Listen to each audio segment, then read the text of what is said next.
Hello नमस्कार, मैं संतोषी स्वागत करती हूँ आपका आपके अपने यूट्यूब चैनल संतोषी क्लासेस में।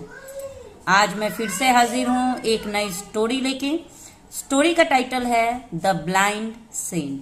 बहुत ही अच्छी स्टोरी है, शॉर्ट स्टोरी है, ज़्यादा लंबा समय नहीं लेने वाली हूँ मैं। इस स्टोरी को हम इंग्लिश टू हिंदी ट्रांसलेट करेंगे। एक एक वर्ड का हिंदी अर्थ मैं आपको बताते जाऊंगी। अगर आप वीडियो ध्यान से सुन रहे हैं तो हर एक वर्ड का हिंदी अर्थ आपको सीखने को मिलने वाला है। और इस स्टोरी में जो भी ग्रामर का पार्ट होगा उसको भी हम बहुत ही डिटेल में कवर करने वाले हैं, ताकि इस कहानी को समझने में, पढ़ने में आपको आसानी हो। तो चलिए वीडियो को स्टार्ट करते हैं। सबसे पहले स्टोरी का टाइटल देखते हैं। आज की हमारी जो स्टोरी है the blind saint. Short story है, ज्यादा लंबा स्टोरी नहीं है, ज्यादा लंबा समय आपका नहीं लगेगा। The blind saint. ब्लाइंड एक एडजेक्टिव है जिसका मतलब होता है अंधा। सेंट मतलब साधु, संत, कुछ भी कह सकते हैं आप। तो इस टाइटल का मतलब हुआ अंधा साधु। एक अंधा साधु है, उसके बारे में ये कहानी है। इस कहानी को अब हम जब पढ़ेंगे तब हम ब्रीफ में समझेंगे कि स्टोरी क्या कह रही है। तो चलिए स्टोरी को स्टार्ट करते हैं। स्टोरी को पढ़ने से पहले मेरी रिक्वेस्ट है आपसे कि प्लीज वीडियो अगर अच्छा लगे तो लाइक जरूर कर दीजिएगा। चैनल पे पहली बार मेरा वीडियो देख रहे हैं तो चैनल को सब्सक्राइब कर लीजिएगा। तो चलिए स्टार्ट करते हैं। Once a couple went to visit a saint with their niece। क्या मतलब हुआ दोस्तों? ये जो सेंटेंस है ये पास्ट इंडेफिनिट का अफर्मेटिव वाक्य है। पास्ट इंडेफिनिट में जब भी हम कोई अफर्मेटिव वाक्य बनाते हैं तो वहां पे हमें वर्ब के सेकंड फॉर्म का प्रयोग करना होता है। आप यहाँ पे देख सकती हो वेंट जो आपको दिख रहा है ये एक वर्ब है। वेंट का मतलब होता है जाना, ठीक है। तो हम जो भी काम करते हैं उसी को हम वर्ब कहते हैं। जैसे खाते हैं, पीते हैं, हंसते हैं, गाते हैं, सोते हैं, उठते हैं, वही वर्ब होता है। जो भी हमारा काम होता है, क्रिया होता है। इस सेंटेंस में क्रिया क्या कह रहा है कि once a couple went. Went मतलब गए, तो जाना वर्ब है और ये सेकंड फॉर्म है। वेंट जो है गो का सेकंड फॉर्म है, गो, वेंट, गॉन। तो वंस मतलब एक बार। एक कपल का मतलब होता है एक दंपति। दंपति का मतलब होता है हस्बैंड और वाइफ, उसे हम दंपति कहते हैं। वेंट का मतलब गए। टू विजिट का मतलब होता है दर्शन करना, तो विजिट मतलब दर्शन करने गए। ए सेंट यानी एक साधु या एक संत भी कह सकते हैं। विथ का मतलब होता है के साथ। देयर नाइस का मतलब होता है उनकी भतीजी। नाइस का मतलब होता है भतीजी, देयर मतलब उनकी। तो इस पूरे सेंटेंस का क्या मतलब हुआ? एक बार एक दंपति, वेंट मतलब गए, टू विजिट ए सेंट यानी एक साधु से मिलने गए, एक साधु के दर्शन करने गए, विथ देयर नाइस यानी अपने भतीजी के साथ, ठीक है। तो एक बार एक दंपति अपनी भतीजी के साथ एक साधु के दर्शन करने गए। The saint was blind. दोस्तों ये जो वाक्य है ये सिंपल पास्ट का वाक्य है। जब भी किसी सेंटेंस में वाज या वर्ब को हम यूज करते हैं हेल्पिंग वर्ब के रूप में और उसके साथ हम किसी भी एडजेक्टिव या नाउन को लेके सेंटेंस बनाते हैं तो इस प्रकार का जो वाक्य होता है उसे हम सिंपल पास्ट का वाक्य कहते हैं।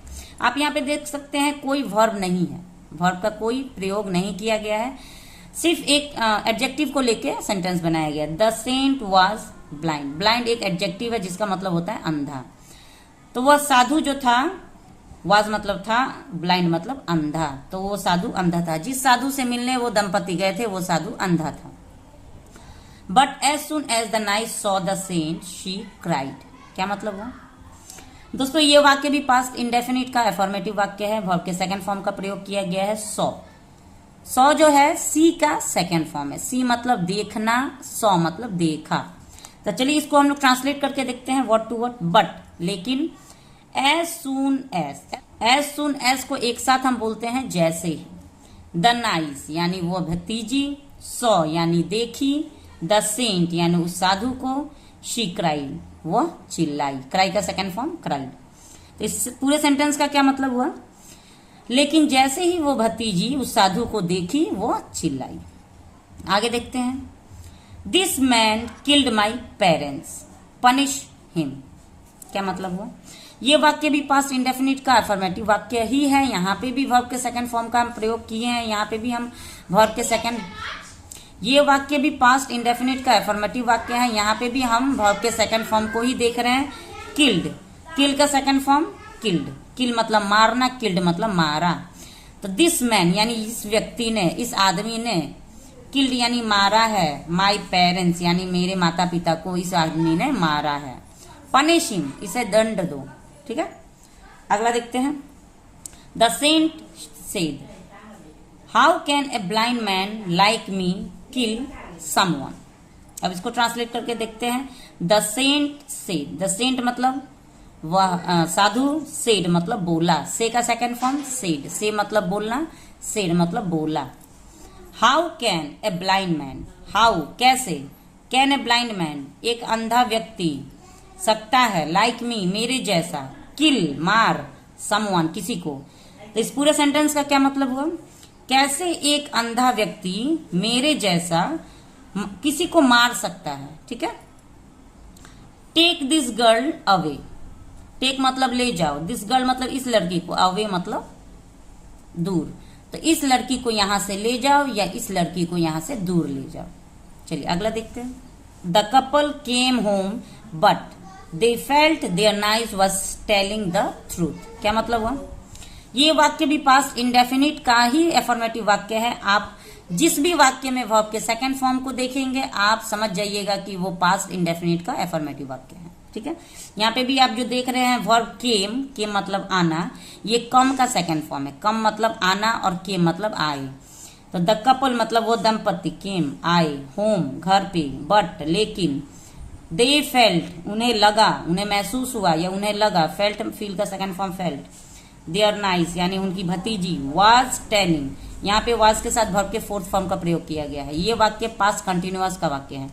यहाँ पे आप देख सकते हैं बट एक कंजंक्शन है जो दो सेंटेंस को जोड़ेगा। पहला सेंटेंस है द कपल केम होम, जो कि पास्ट इंडेफिनिट का एफर्मेटिव वाक्य है।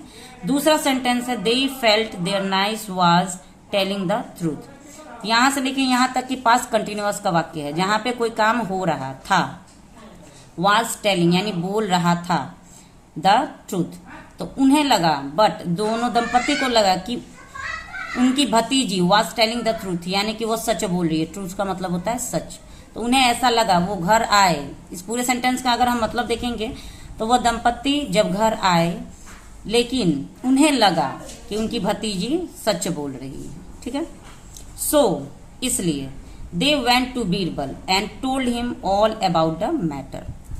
ये वाक्य भी आप देख सकते हैं पास्ट इंडेफिनिट का ही है। यहाँ पे भी आप वर्ब के सेकंड फॉर्म को देख रहे हैं, वेंट, वेंट मतलब गया।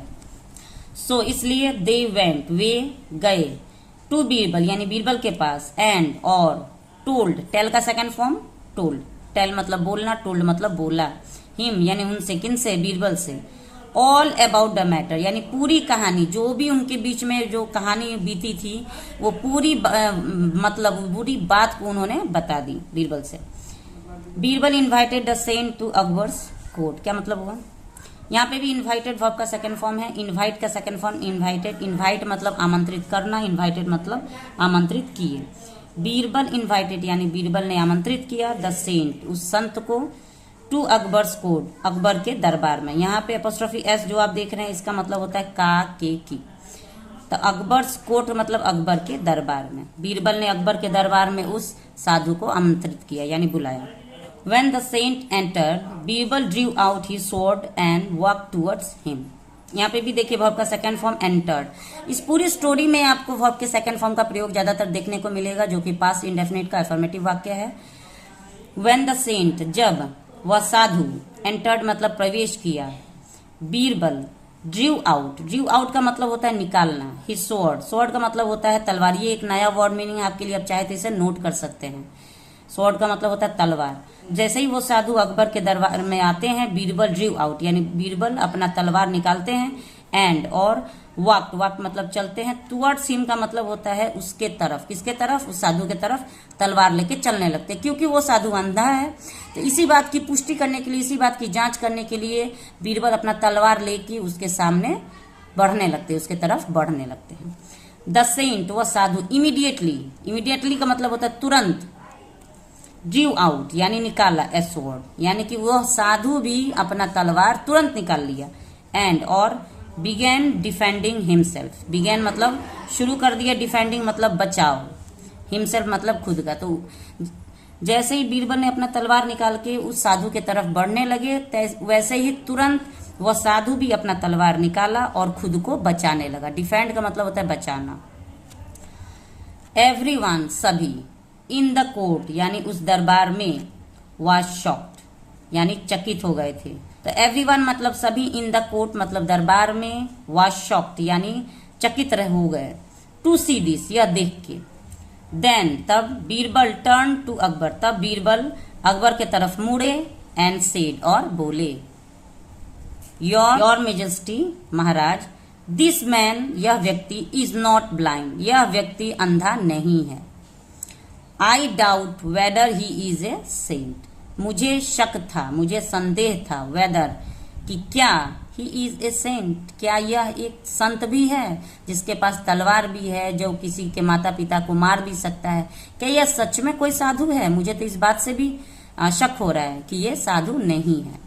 अकबर प्रेज्ड, अकबर ने प्रशंसा की, बीरबल्स इंटेलिजेंट बीरबल की बुद्धिमत्ता, बीरबल की समझदारी की प्रशंसा अकबर ने की। एंड और पनिश्ड का मतलब होता है दंड दिया, द विक्ट मैन। देखिए यहाँ पे विक्ट मैन का क्या मतलब है? विक्ट मैन का मतलब होता है बहरूपिया, एक ऐसा व्यक्ति जो किसी का रूप लेके बहरूपिया बना फिर रहा है, उसे विक्ट मैन कहते हैं। तो अकबर ने बीरबल की बुद्धिमत्ता की तारीफ की और उस बहरूपिया को दंड भी दिया। हु जो, ये एक रिलेटिव प्रोनाउन है, ठीक है। हु जो है जिसका मतलब होता है जो, एक रिलेटिव प्रोनाउन है। हु वाज पोजिंग, यहाँ पे देखिए वाज पोजिंग का मतलब हुआ कि जो रूप ले रहा है, एज ए सेंट यानी एक साधु का बहरूपिया बन के जो घूम रहा है, उससे अकबर ने दंड दिया।